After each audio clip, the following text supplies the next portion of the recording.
Find the sum of all the 11 terms of an AP whose middlemost term is 30. ಏನು ಕೊಟ್ಟಿದ್ದಾರೆ, sequence ಒಂದು ಕೊಟ್ಟಿಲ್ಲ, ಒಂದೇ ಒಂದು ಇನ್ಫಾರ್ಮೇಷನ್ ಕೊಟ್ಟಿದ್ದಾರೆ, ಎರಡು ಇನ್ಫಾರ್ಮೇಷನ್ ಕೊಟ್ಟಿದ್ದಾರೆ. ಹೇಳಬೇಕು ಅಂದರೆ n is 11 ಒಂದು, ಅದು ಬಿಡ್ತು ಅಂತ ಹೇಳಿದ್ರೆ ಮಿಡಲ್ ಟರ್ಮ್ ಇಸ್ 30 ಅಂತ ಕೊಟ್ಟಿದ್ದಾರೆ. ಬಟ್ ಮಿಡಲ್ ಟರ್ಮ್ ಎಷ್ಟನೇ ಪೊಸಿಷನಲ್ಲಿರುತ್ತೆ? therefore the middle terms position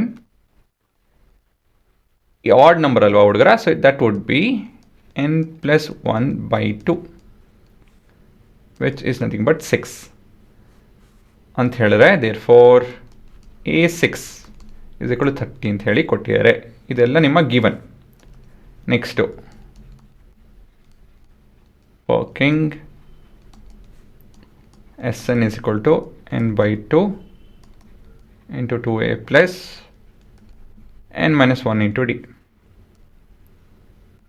This is 11 by 2 into 2a plus 10d. ಇವಾಗ a ಗೊತ್ತಿಲ್ಲ, d ಗೊತ್ತಿಲ್ಲ, a6 ಗೊತ್ತಿದೆ. ಏನು ಮಾಡೋದು ಇದನ್ನ? ಒಂದು ಇಲ್ಲಿ 2 ಕಾಮನ್ ಇದೆ ನೋಡಿ, ಅದನ್ನು ಹೊರಗಡೆ ತೆಗಿಯೋಣ. So 11 by 2 into 2 into a plus 5d ಈ ರೀತಿಯಲ್ಲಿ ಆಗುತ್ತೆ ಅಲ್ವಾ? 2 ಕಟ್ ಆಯಿತು. ಇದಾದಮೇಲೆ ನೀವು ಯೋಚನೆ ಮಾಡಬೇಕು.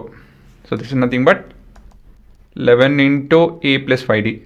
ಸೊ ಇದಾದಮೇಲೆ ನೀವು ಯೋಚನೆ ಮಾಡಬೇಕು, ಇದನ್ನು ಹೇಗೆ ಸಾಲ್ವ್ ಮಾಡೋದು ಇವಾಗ ಅಂಥೇಳಿ. ನಿಮ್ಗೆ ಬೇಕಾಗಿರೋಂಥ ವಿಷಯಗಳೆಲ್ಲ ಬರ್ತೀನಿ, ಕ್ಲೂ ಕೊಟ್ಟಿದ್ದೀನಿ.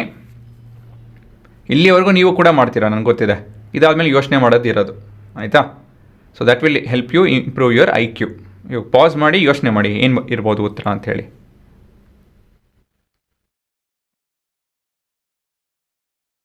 ಹೇಗೆ ಲೆಕ್ಕ ಇದು? This would be 11 times of ಇದೇನಿದು? This is nothing but a6. ನಿಮ್ಮ a6 ಈ ಎಕ್ಸ್ಪ್ರೆಷನ್ನು ಎರಡು ಒಂದೇನೇ. ಹಾಗಾಗಿ ನಿಮ್ಮ ಉತ್ತರ ಏನಿರುತ್ತೆ? 330 ಅಷ್ಟೇ. ಸರಿನಾ? ಇದೆ ನಿಮ್ಮ ಉತ್ತರ.